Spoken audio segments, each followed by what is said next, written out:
What is going on, everybody? What is happening? Welcome back to another episode of 6 for 1, the show of 6 shows, the show where we give you 6 shows for the price of one show. Let me turn myself down here a little bit because I am blaring in the headphones. What is going on? Welcome back to yet another episode of 6 for 1. We are a little late recording this week just with timing and scheduling and all of the things that go into creating a show of 6 shows. We are a little late on the release this week, but we are here. We are doing the damn thing, and this is going to be a good episode. I'm excited for this one. I am excited for what we're going to talk about and what we have in store for this episode. So, without further ado, let's get going with our first segment, our first show on the show of 6 shows, and that is WroPrestling. WroPrestling, the show, not WroPrestling, the clothing line. They are connected. WroPrestling, the show. This is WroPrestling, the show, where we talk about all things going on in the world of professional wrestling and all things that are important to the world of professional wrestling, one of my favorite worlds in the entire world. I've loved pro wrestling since I was a kid. It was the thing that I was into the most when I was a young struggling adolescent, and so this is kind of, I just want to talk about it. So that's what we do here on WroPrestling. And today I want to talk about a very kind of a new figure in the world of professional wrestling, and that is Mr. Nick Khan. Mr. Nick Khan, he is the president of WWE at this time. He is, so I got interested in Nick Khan when I watched his interview with Ariel Helwani. He did an interview with Ariel, and it was a good interview. They tore it down on that interview, and Nick Khan is a very smart individual. He's a very bright guy, and so I just wanted to talk about kind of what I've seen since Nick Khan came into WWE. And this is really on the heels of the Cody Rhodes thing. When Cody Rhodes came back, Cody Rhodes has talked about that Nick Khan was heavily involved in the negotiations of his deal and of his return and all of that to WWE. So I just want to talk about Nick Khan and kind of Nick Khan's vision for WWE and kind of what that looks like and what from the outside, what it looks like that he's doing. And we should start with Nick Khan used to work for CAA. He was a talent agent, and he was the WWE's agent, especially when it came to broadcast rights. And so he was heavily involved in negotiating the Fox deal. He was heavily involved in negotiating the NBC and Peacock deals for the WWE. And then, he came on board with the company. And I think Vince took a liking to him, and he came on board as the president of the WWE. And, he's been making moves. We've seen a lot of changes since Nick Khan came on board. Number one, like NXT completely revamped to NXT 2.0. Say what you want about NXT 2.0. It is very different from the old NXT. We've seen a lot of changes, a lot of talent being released, a lot of moves that the WWE has made, positive or negative, however you want to look at it. But I think that the Cody Rhodes deal, Cody Rhodes kind of talked about how Nick Khan was very heavily involved in his deal in the negotiations coming back. And Nick Khan, he, from the outside looking in, right? I'm just an outsider looking in on this world of professional wrestling, looking in on this world of business, looking in on all this stuff, right? So, but from the outside, what it appears to be, and Nick Khan's kind of philosophy, and what I heard him talk about on the Ariel Helwani interview was, he wants people who move the needle, and he, I think his mindset is like, what good does it do us to have 500 people on the roster if we're only using 100 of them, and the other 500 are just on payroll, and we're spending money on them, but we're not getting anything in return. I think Nick Khan is at the end of the day, he's a very smart businessman. And I think he is looking at kind of what can the WWE do to A, decrease costs, and B, increase return on their costs and return on their investments. And I think that, what Cody Rhodes did over the 6 years he was out of WWE got Nick Khan's attention. And I think it proved that Cody Rhodes is a masterful performer, a masterful in-ring technician, but also he has a lot of other skills. Like he's done the Go Big show on TBS, and he's done, he did the Rose to the Top thing and the reality show and all of that. Like he's proving himself to be a star in the vision of WWE. What WWE looks for in their stars, Cody Rhodes proved to be a guy that can hang in those worlds. And I think that got Nick Khan's attention. And I think Nick Khan was kind of heavily involved in that negotiation. And what Cody Rhodes said was like, they're paying him a ton of money. So they obviously think they're going to get a return on that. They're allowing him to have a bus. They're allowing him to bring his family on the road. I think that the WWE is kind of shifting their focus on talent. I think they're kind of shifting their philosophy on talent. I think before it was kind of a running joke in the business, right? Like WWE had all these guys on the roster. They had 500 guys on the roster, 500 guys and gals on the roster, right? And they didn't use very many of them. So people would just be on the roster, not be used on TV, used very sparingly on TV, be used on these shows like 205 Live. And while 205 Live was very good and the in-ring product was very, very good on 205 Live, it wasn't returning a whole lot for the company, I don't think. So, I think that the WWE is kind of moving toward a lower volume of talent and lower volume, having less people on the roster, less people on the books, but trying to maximize the return on each and every single one of them that they have on the books. And, I think that's such a contrast to where the WWE was just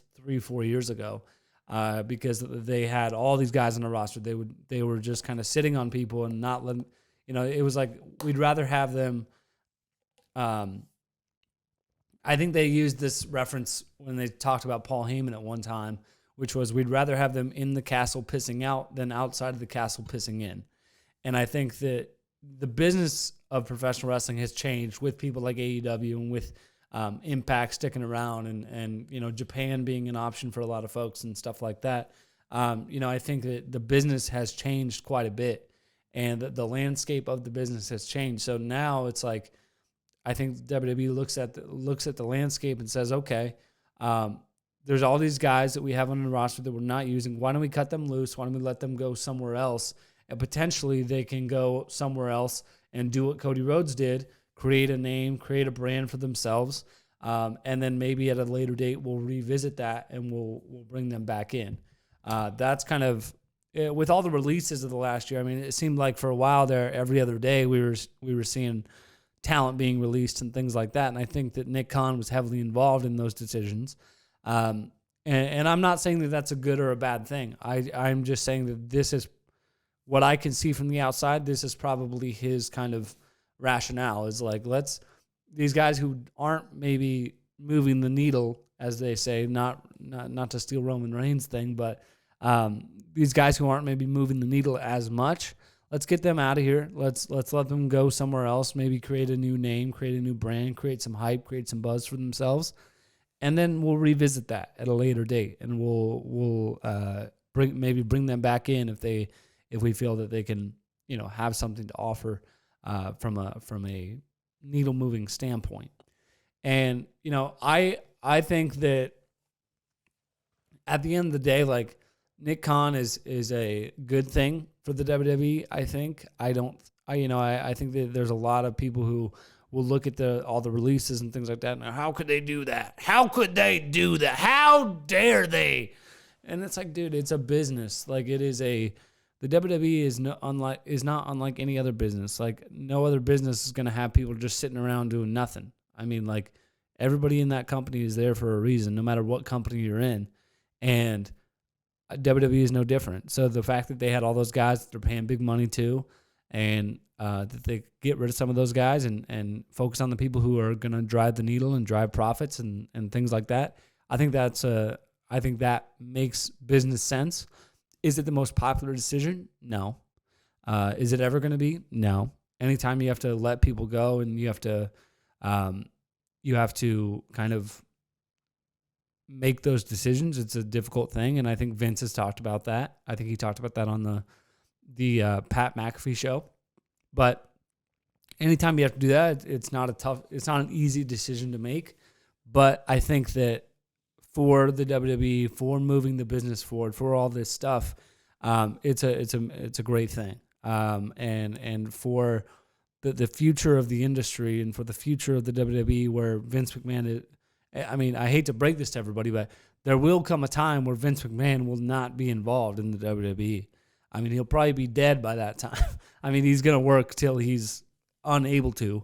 But there is going to come a time, and I think that people like Nick Khan and Stephanie and Hunter, Triple H, I think that they're all going to be heavily involved. Triple H, I don't know what his role is right now, just because of his health and whatnot. But I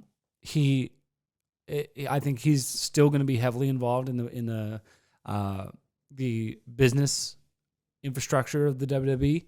But I think Nick Khan is kind of leading that charge and setting the WWE up for the years to come, and looking at it as a business and looking at it as a and it's just interesting to watch that happen, right? It's interesting to watch the WWE go from having 500 guys on the roster, making all these cuts. COVID was a part of that and all this, but it's interesting to watch their kind of strategy change to, okay, we're going to the dog, Hurley, the 6'1" mascot, is upstairs, and he is running around. So he's I apologize if that is ruining the audio for some folks, but but no. So it's just interesting to watch the whole strategy of talent for the WWE shift over the last 3 or 4 years. Like they, from the higher volume to now kind of this more focused, more intentional, more direct, more, I would say just more focused is probably the best way to put that. And they're, they're in the business of building stars, and they're kind of shifting away from the old NXT, which was bring indie guys in, and now they're going for more traditional athletes, football players, and things like that. Which I think that if WWE is going to be looked at as a viable athletic outlet for people, because it's not a sport and it shouldn't be looked at like that, but it is a athletic presentation. And if it's going to be looked at like that, as an athletic presentation, I think that going after some of these college athletes like Gable Stevenson and, and they just had tryouts in Dallas during WrestleMania week and things like that. So I think that that's a good thing. And I think that Nick Khan is, while some of the decisions he makes are not going to be popular with wrestling fans at large, I think that a lot of the decisions he makes are very sound business decisions, and they're very sound.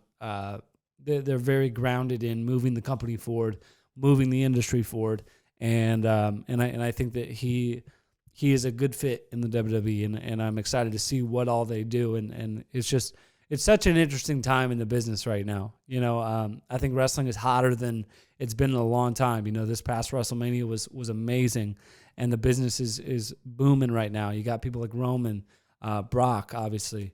You got Cody in there. You got Seth in there. You got Edge still hanging.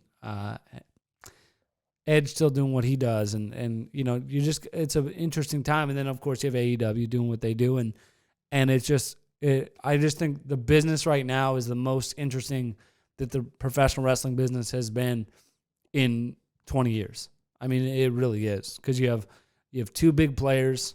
WWE obviously the biggest of that, but then you have AEW and with Ring of Honor and all that, and it's just such an interesting time right now, and I'm really excited to see kind of what the future looks like for the business. So, so now we are going to move along to Fighting Words, which is the premier show for all things UFC, all things MMA, all things mixed martial arts. And pardon me while I take a sip of coffee, because just like America, I also run on Dunkin'. So,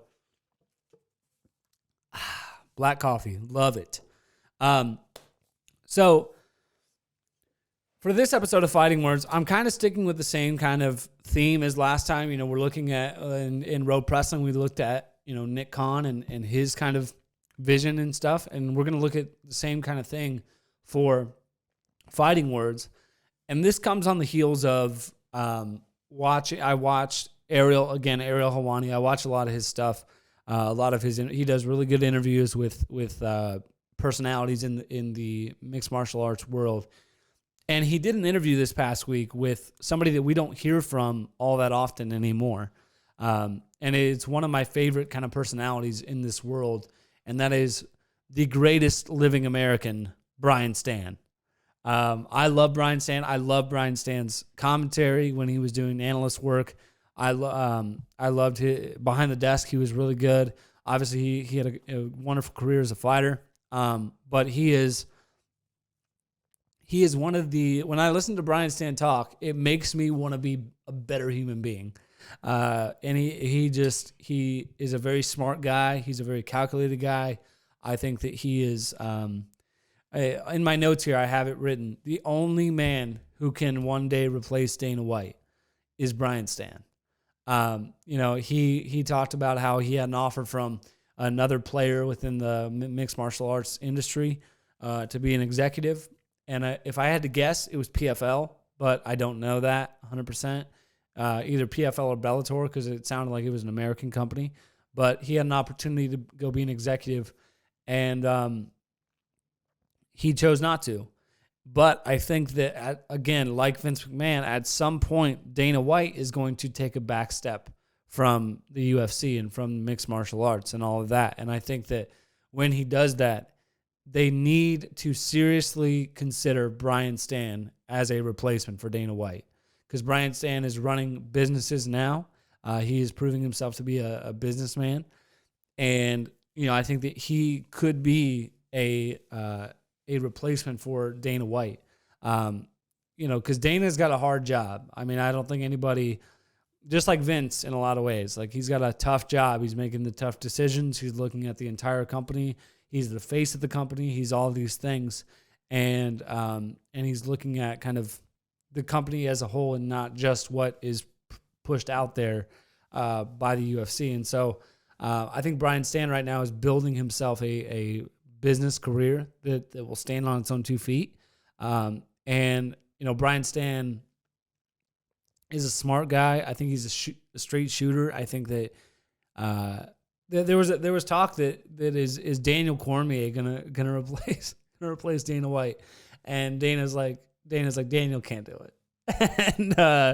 I think that's true, because like DC, I love DC with all my heart. I love Daniel Cormier, but the man is eating popcorn at the commentary desk, which I love, by the way. But like, I mean, does that look like someone who's going to be? Would you ever catch Dana White eating popcorn at a commentary booth? I don't think so. So, but I mean, I think that Brian Stann could be. I think that when Dana White is ready to take that step back, I think they seriously do need to look at people like Brian Stann as somebody who can come in and run that company and move the UFC forward. And every time I hear an interview with Brian Stann, anytime I hear him talk, he always has such good perspective on the business. He understands the business. I think he understands how to grow it and whatever. And I think that he needs to be considered in that role. So I wanted to just talk about that. I wanted to talk about Brian Stann, and I think that when Dana White is ready to kind of take a step back, I think that Brian Stann should be looked at.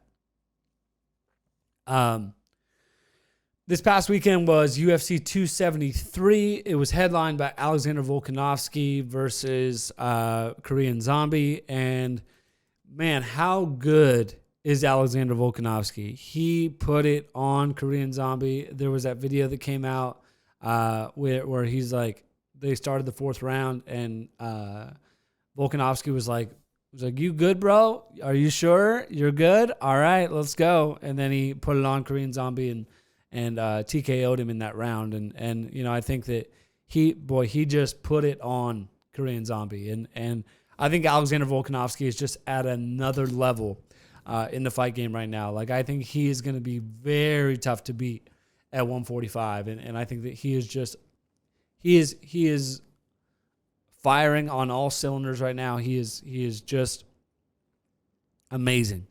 And he needs more respect. He put some respect on that man's name. He's 145. He's pretty soft-spoken dude, but he is a killer.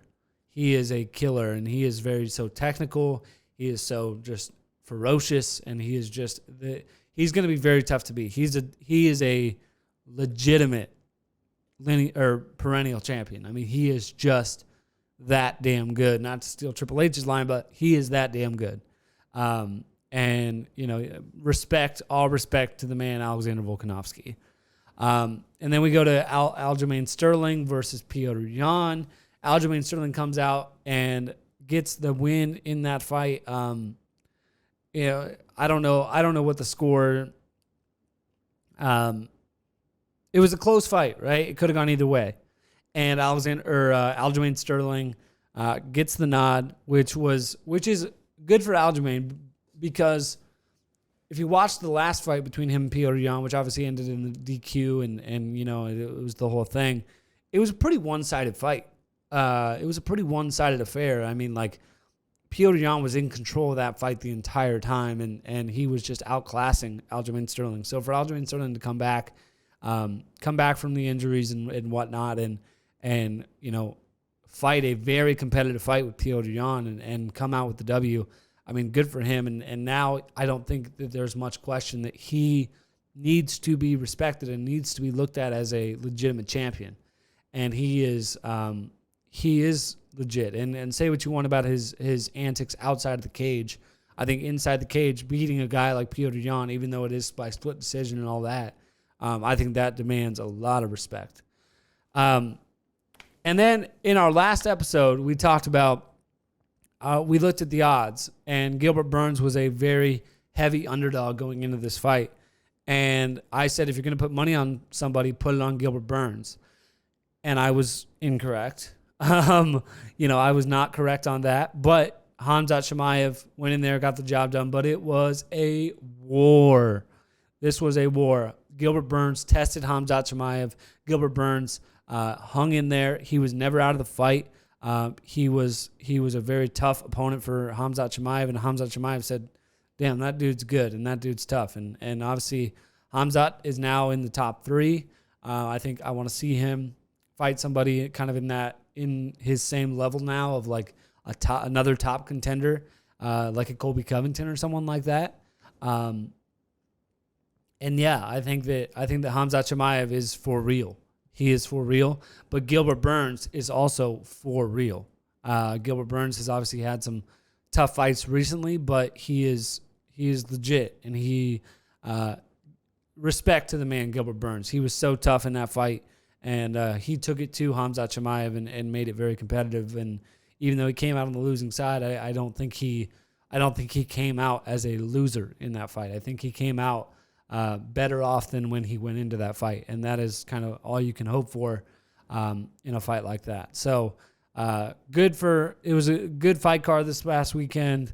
Those are kind of the 3 fights that stick out as sort of the main talking points of UFC 273. So it was a good fight. I'm excited for this weekend. We have Belal Muhammad versus Vicente Luque, number 2.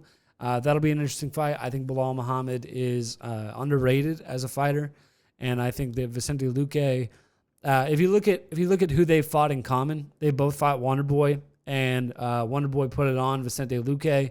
Belal Muhammad beat Wonderboy. So if you just look at that, I think that it is a very even matchup though. They're both kind of on streaks. They're both kind of rising contenders in that 170-pound division, and it's going to be a make or break fight, I think, for both of those guys. I think the winner is going to be talked about in that title picture, and I think Leon Edwards is next for Kamaru Usman, but I think this fight may be to determine who gets to fight for the next number one contendership spot. So I'm excited to see what happens in that fight. I'm excited again, crazy time in the UFC right now. Crazy time to be an MMA fan. It is just a wild time. So now we are moving along to Sports Uninformed, which is where we give you the shittiest sports takes in the world, and we are not going to disappoint today. Scotty Scheffler won the Masters. Words are hard. Scotty Scheffler won the Masters this past weekend.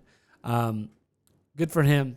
Good for him. He is on top of his game right now at 25. He is the best golfer in the world. The Masters is always such a fun time, right? Like it's such a I always find myself getting excited about golf. Whenever I watch the Masters, I'm like, damn, I need to get out there and hit those irons and shit. You know what I mean? And good for Scotty Scheffler. It did look a little rough at the end there for him when he was, he putted and missed and then missed. And I was like, oh no, please don't make this like a complete choke moment. And Rory McIlroy also had a fantastic performance at the Masters. So shout out to both of them. The Masters are always such a cool time, and I would love to go play Augusta. I think that would be awesome. Again, I don't think I'm good enough at golf to get into Augusta, but given the opportunity, I would definitely do it. So then we move along to some drama in the NBA. In the NBA, Frank Vogel, the head coach of the Lakers, was fired on Twitter. What the fuck? I saw this whenever it came out that, it was like Frank Vogel expected to be fired by the Lakers. The team will tell him tomorrow.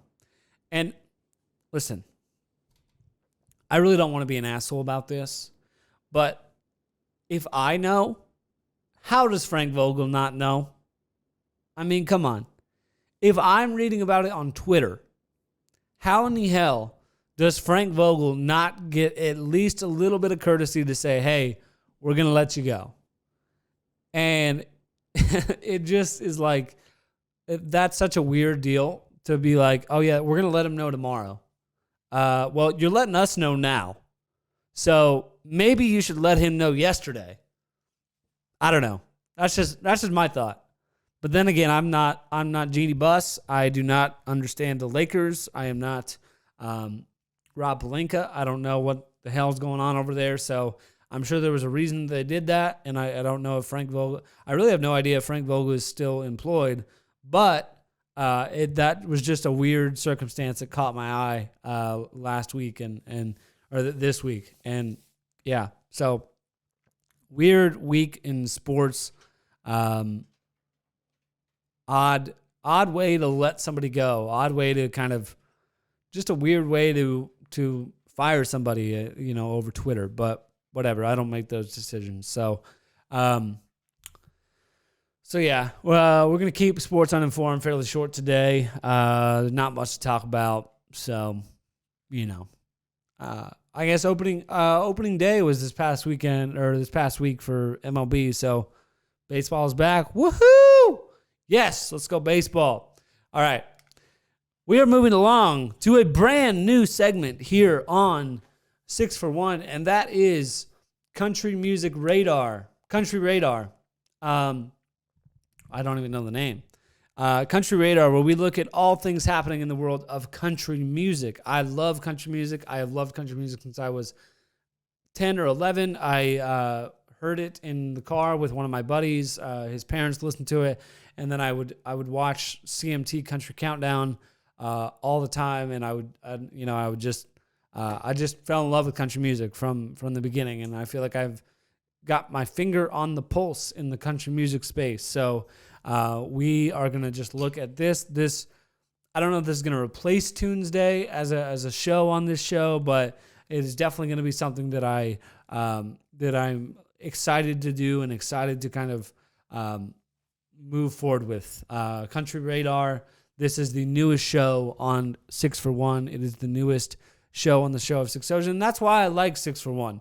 That's why I like this concept, because I can experiment with different things, and I can plug certain things in, and I can have new ideas and plug them into this show, and that's what we're doing here. So, Country Radar, we are looking this Friday. So tomorrow, we are recording this on Thursday the 14th. Tomorrow on Friday the 15th, it is the debut of Mitchell Tenpenny's new EP called The Low Light Sessions, and we are going to listen to the first single that he put out with that is called Horseshoes and Hand Grenades. So we're going to listen to a little bit of that right now.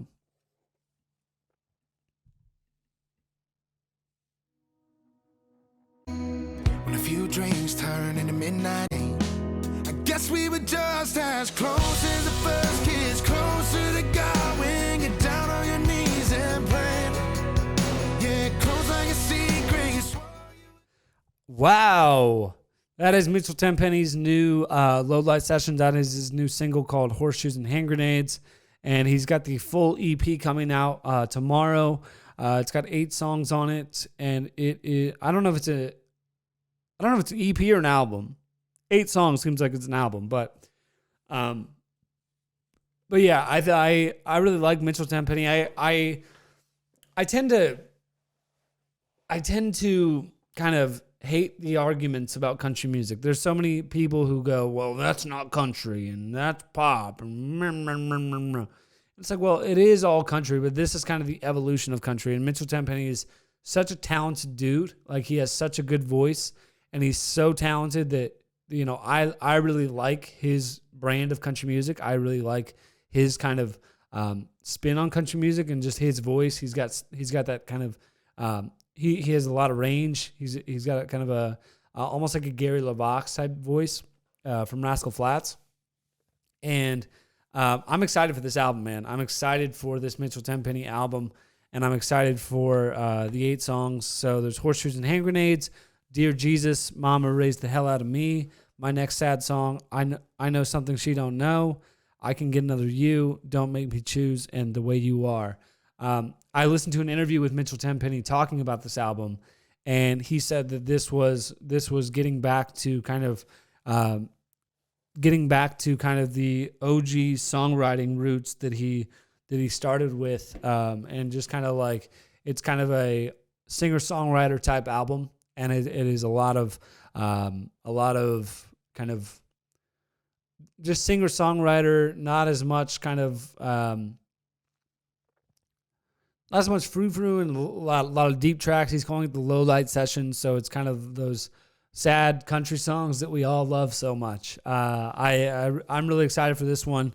It is going to be a very good album, I think, and I'm excited to listen to it when it comes out tomorrow. So, and then, you know, we moving along from that, we also have this new song that I just came across. I just came across this song, and it is by a guy named Drew Green, and I've never heard this guy before, but this song actually came up on, I think it was Instagram on Reels, and I just liked it, and I've been bumping it ever since. And this song is called Good Old Man, so we're gonna listen to a little clip of that right now. Habit breaking, cutting back on Copenhagen, little less gas, little more brake in my Chevrolet. Whatever it takes, 'cause I got a gift from God sitting in the back.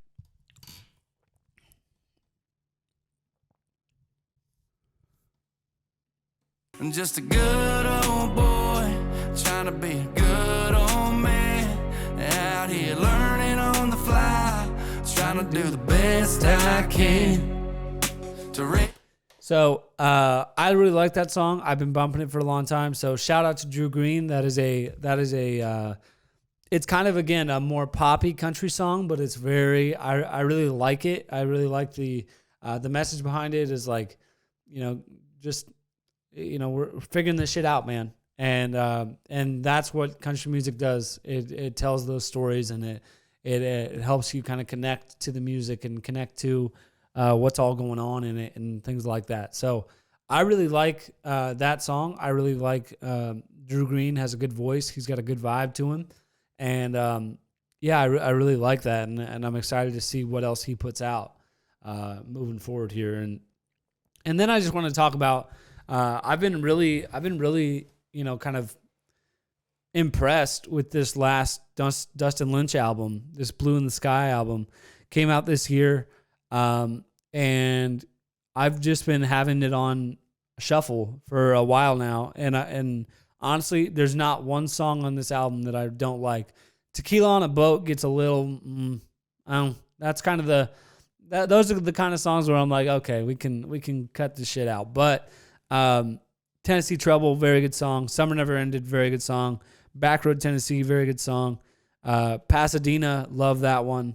Not Every Cowboy, that's kind of a classic Dustin Lynch song where it's kind of right in that same vein of Cowboys and Angels that he put out 10 years ago or so.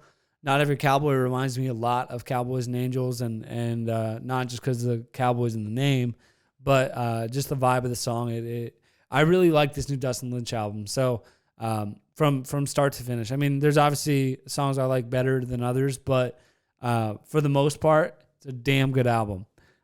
Shout out to Dustin Lynch. I'm not one typically to listen to albums all the way through, and I tend to cherry pick songs I like off of them, but I downloaded this entire album, and I love, it's a really good album from start to finish. I mean, I really enjoy it. I think that if I had to pick a couple of songs on it, Tennessee Trouble and Backroad Tennessee, and obviously Thinking About You with Mackenzie Porter is a very good song. But if I had to pick probably a couple songs, I would say Tennessee Trouble and Pasadena and Not Every Cowboy are probably my three favorites on the record. And so shout out to Dustin Lynch. He's got an amazing voice. He's very talented. I think that this album should, if he doesn't win an award for this album, that's a travesty, because it is very, very good. So now we are going to move along to another one of my favorite segments here on 6 for 1, and that is Teachings of Titans. And we are looking at two of my favorite Titans here today, and one of them is, I'll pull these up real quick. We are looking at none other than the man himself, Kevin Hart, and we're looking at a quote from him that I really like, and that has, when I'm going through something, I think about this, and I think about, this is a very good perspective if you're going through any kind of heartbreak situations or any kind of like tough things in life. This is a very good perspective on it. So let's listen to Kevin. Emotion and feeling you may have, or how much hurt you may have, life has to go on. Life doesn't stop for anybody. So if you don't process that and understand that, you're stuck in whatever time period you got hurt forever. So grudges and anger and negativity, I don't have time for it because I'm living to do so much positive things. I can't stand in the past and bathe in what was. Yeah. So basically, you can't stand in the past and bathe in what is wrong. And this is something that I have had to kind of come to grips with, of like, and I think I've done an okay job at it, but like, we all go through things in life, and if you just sit there and go, well, woe is me, poor me, and these things happened, and my life is so hard, that's a real good way to just be completely miserable. I mean, you have to just keep it moving, and you have to not focus too hard on, obviously when bad things happen, process them, understand them, and then move on. Don't harp on them. Don't, whatever. Especially when things happen to you. If if you're just stuck in kind of the funk of you know, and want to just dwell on like let's say you had a tough time growing up, and you had kind of a tough childhood. If you just sit there and, you know, you move through life and you go, well, this, you know, I had such a hard time growing up, and it just is, I'm the only one that has to deal with it, and it's like, yeah, like that is true, but at the end of the day, if you don't pick yourself up by the bootstraps and deal with it and say, okay, I may have had, you know, my life growing up may have been a shitbag disaster. This is something I've had to deal with. You know, my life growing up may have been a shitbag disaster, right? But I can't change that. I can't go back. You know, there's nothing I can do about that. What I have to do is I have to start now. You're standing on the starting line, and you have to make the rest of your life, you know, the rest of your life needs to be kind of the antithesis to that, right? That's how I look at it. Like yes, this part of growing up might have been dog shit and might have been not fun and might have been fucking horrible, but I'm not in control of that. I was not in control of that at that time.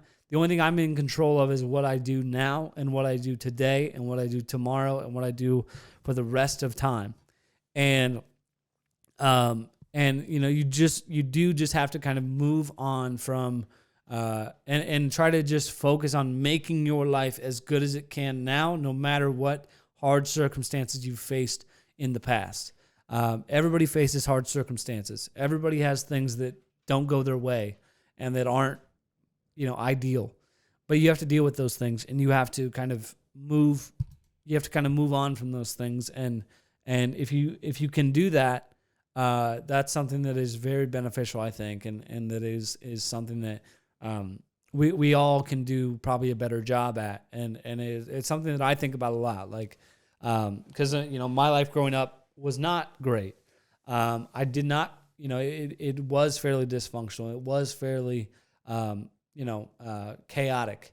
And, you know, it's been a process to kind of deal with that stuff. And it's been a process to kind of figure out my own way and figure out my own, who the hell am I and all that. And like, it just is, you know, I think about it a lot. Like I can't, you know, you can't control things like that and, you know, pain that you may have had early on in your life and whatever. But what you can do is you can control what you do today and how you look at things and how you move through life. And, yeah, I mean, people are far more in control than they think they are. You know, a lot of people think that they, you know, well, they're not in control because these bad things happen to them. Well, you are in control of how you deal with it today. You're not in control of how you dealt with it a week ago or a month ago or a year ago, but you are in control with how you deal with it today and how you move forward in life and how you come through these things and how you conduct yourself on a regular basis. You're in control. And, you know, you have to move on, and you can't bathe in the pain. You can't bathe in what went wrong, and you just have to move on and kind of keep it moving. Keep it moving. So yeah, and then we are going to move from Mr. Kevin Hart to now we are going to look at another one of my favorite people online, and that is Mr. Tony Robbins. You know, Tony Robbins, I read his book Unlimited Power when I was in college, and it was very helpful. It was very helpful, and I really like listening to Tony Robbins. I really like the things he has to say. I think that they're very valuable. Some of them go, you know, some of them can teeter on being, you know, a little hokey or whatever, but for the most part, very valuable. So let's listen to old T-Rob. People's expectations, their belief systems are, life should be taking care of me. I got to show people that life is calling to you. You need to deliver something to life. Because as long as you're waiting for somebody to take care of you, then you're always the victim. You're always waiting. Whereas if you think that I'm here to deliver something to life, I have a responsibility to life to give something, not just get something. that's when people feel alive, because what you get never makes you happy, right? I always say to people, what's the greatest thing you've ever done, greatest achievement? And then how long were you happy after that? 5 years? A year? 6 months? A month? 3 weeks? 3 fucking hours? How long, right? You know, it's somewhere between 3 fucking hours and 3 months in most cases, right? Not much longer than that. I was saying, because we got to keep growing. It's not about getting the goal. Yeah. It's about who you become in pursuit of it. What you get doesn't make you happy. Who you become makes you really happy, or it makes you really sad. And the beauty of you, Mike, is who you become. I mean, that's what's fucking inspiring, I think. Yeah. Like some people's expectations. Yeah. So, you know, I heard that a while back, and I really like that. You know, you do have to deliver something to life. And this is, again, goes back to the Kevin Hart thing. You know, life has to move on. And you also have to understand that you're not the victim, and you can't play yourself as the victim. I have real problems with people who perpetually paint themselves as a victim. I hate that shit. And I hate it because it is unhelpful in a lot of ways. And it doesn't, again, people are more in control. And when you paint yourself as the victim, and you expect things to be given to you, and you expect to get something out of life. I want to get something. I want to get something. I want to get something. Well, you got to do something too, dude. Like you gotta make some shit happen, and you gotta like, fuck, like you have to do shit, and you have to work on things, and it's on you. Like, it's not on anybody else to make sure that you are fulfilled and happy in life. It's on fucking you. And the quicker that people understand that, the happier people will be. But this idea that other people are responsible for your happiness and other people are responsible for your well-being is fucking horseshit. Is horseshit. You are responsible for it. And everybody wants to, you know, it's so common now that everybody just wants to have everything given to them and have everything kind of easy and all of that. And it's not. It requires fucking work. Like, life is not easy. And you have to bring something to life. You have to, you know, I hate to use this term, but grab it by the balls and deliver. Like Tony Robbins said, you have to deliver something to life. That is 100% true, because you get out what you put in. So if you're putting in nothing, if you're just going, no, I don't want to do nothing, me, and you're like, well, why is this happening? Why is that happening? And it's like, what are you doing? Like, are you taking steps to improve your life? No. So why is your life not improving? Because you're not taking steps to improve it. I mean, come on. Let's be real here. So I think that, like, yeah, life, again, and this goes back to the Vince McMahon quote that I did a couple episodes ago, I think. But life is for the living. And you have to do the living, and you have to give something to life, and you're an active participant in life. You are not a passive. Life should not be a passive game where you just sit by and, you know, whatever. It's on you. It's on you to create the life that you want, and it's on you to work at the things that you want to work at, and work at the things you want to be better at, and create the person that you want to be. And goals are a good way to do that. But if you put all of your stock in having goals and accomplishing certain things, and you go, when I get this, I will be happy, or when I do this, I will be happy. No. You gotta. It's not like that. Doesn't happen, because when you achieve a goal, the next one starts, and when you achieve a goal, the next one starts. You have to fall in love with the process of life. You have to fall in love with you know what, with the day in, day out, mundane work of life. You have to fall in love with that process. And I'm not trying to sit here and preach to everybody, but you do kind of have to, like, grab it by the nutsack and just live and give something, and don't expect other people to do things for you. And I see this so much where people are just like, well, I can't, you know, whatever. They just expect everything to be handed to them. They don't expect that they have to do much, and they just it just is annoying, and it's not a good way to move through life if you just expect life to be, you know, to be giving you things and whatever. And it's just like entitlement. It's entitlement. And I think that we need to, as a society, address entitlement because it's a fucking ruiner of people. And, you're not entitled to shit. You're entitled to a chance. You're entitled to an opportunity. And some people's opportunities and chances are better than others. But no matter what your starting point is, you can always make it better. You can always make it better, but you have to put in the work, and it's on you to do it. So, again, I don't want to get on a big preaching thing here, but, I mean, that just is, it is what it is. So, yeah. So now we are wrapping things up here. We're going to end the show with just a little bit of freestyling, and we are just going to freestyle a little bit here at the end. I do just want to get this on everybody's radar. Everybody who watches this show, everybody who appreciates this show, I thank you so much. I mean, this is episode number 7 or 8 or whatever it is. And I have seen great, feedback on social media. I appreciate everyone who's watched the show. I appreciate everyone who's interacted with the show. I appreciate it. That being said, the look of the show may change in the near future. And not permanently, but I'm being presented with opportunities now that are going to take me away from here for a while, for a short time. And we're going to have to take the show on the road for a little while here. And that is exciting. I'm very excited about that opportunity. I'm very excited to, I'm excited about the new opportunities that life is throwing me at this time. But it is a little nerve-wracking to have this show, have this studio that I built, and now we gotta move away from it for a short time, for however many weeks it's gonna be. But I'm excited. I just want to put that on everybody's radar. We may have to take this show on the road for a while. We may be doing it in a hotel room. We may be doing it in various locations, but the show will continue. It's just the look of the show may be a little different. And I will try my best to keep the show exactly how it is. I will try my best to keep the graphics and keep everything, the character of the show the same.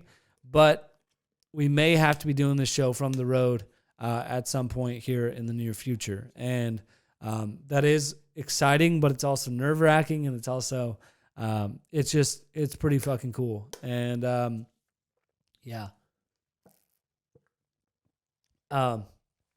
Yeah, life is getting crazy right now. It's getting pretty wild, and it's fucking cool. And the other thing I want to talk about is the state of the DeHart company. We're going to do a little State of the Union here. The DeHart company, which is the production company that is behind this show and that is behind it's behind WroPrestling. It's behind a Paul World. It's behind, all these different things. And, I launched it a year ago. A year ago, I sat in this exact spot. It looked a lot different than it does now. But a year ago, I sat right here and I said, the DeHart company is a production company. I want to do documentaries. I want to do all this stuff. It's true. Yeah, it was true at the time. It was the vision I saw for it.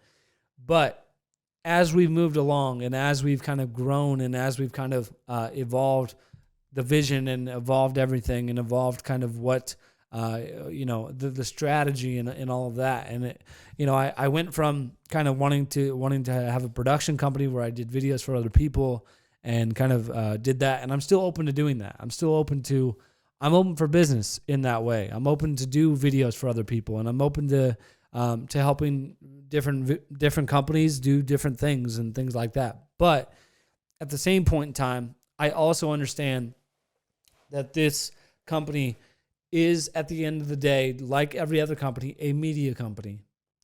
And production only, when I first started, I said it was equal parts production and media.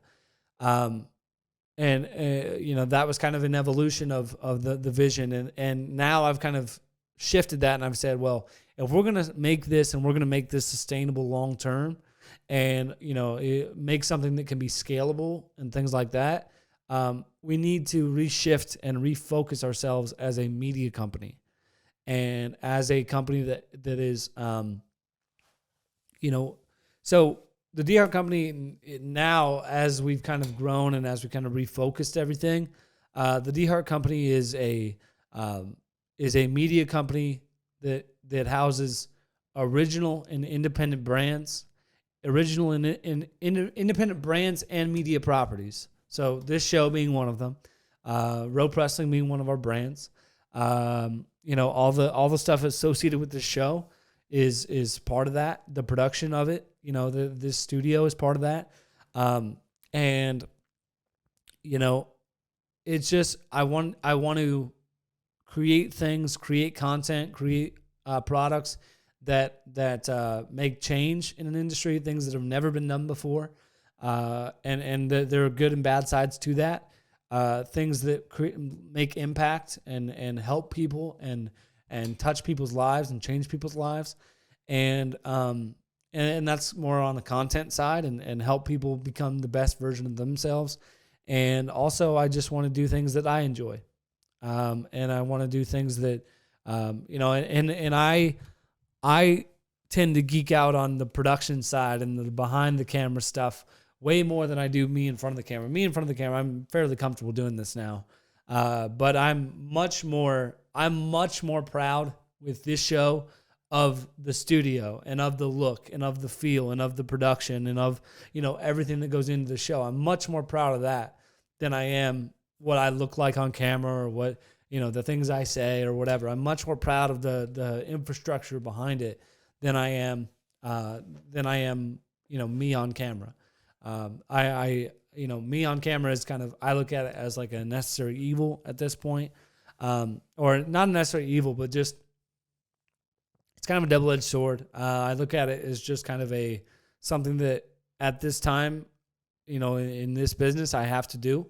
And eventually I would love to maybe not take a step back. I think I will always do this show, but if I can add other shows to our portfolio where I'm not on them and I'm behind them and I'm, producing, I would love to do that. But I just want to do things that are interesting to me and that are interesting to the people I work with. And I want to work with good people. I want to, just do things that are meaningful and that disrupt. And I think that, not everybody is meant to be a disruptor, but if you have ideas and you have a little bit of balls, I think that you are on a decent path. And I think I have both of those, good, bad, or indifferent. But, so the DeHart company, I've kind of shifted the focus of it from being a production company where we do videos for other people to now being a media company where we're creating our own things and we're creating our own brands and we're doing that whole thing. So, I still am open to do, like I said, I'm still open to do videos for other people. I'm still very much open for business in that way. But for me, the segments, if it was a pie chart, the piece of that pie is going to go down, and it has gone down. I have kind of not pursued those things as much as I once was, but but to me, I geek out on the infrastructure side. I geek out on that stuff. And I just wanted to kind of give an update to everybody about what the DeHart company is, what we want to do, kind of what everything is going to look like moving forward, and all of that. And I think that this show 6 for 1 is a big part of what we're going to do moving forward, and is kind of, this is kind of the vision that I had, and this is kind of what I wanted it to look like, and all of that, so. We are going to wrap things up here. This has been another great episode of 6 for 1. If you've made it this far, thank you so much for watching. I really, really appreciate it. My name is P.A.U.L. Paul. You can follow me on social media at ApaulWorld. You can follow this show on social media at 6 for 1 Show on both Instagram and TikTok. We're going to be ramping up the content on both of those platforms here in the near future. And we are going to wrap things up here. So thank you so much for watching. Don't forget to subscribe. Hit that subscribe button down below. I would greatly, greatly appreciate it. And we'll talk to everybody in the next episode. So later, everybody.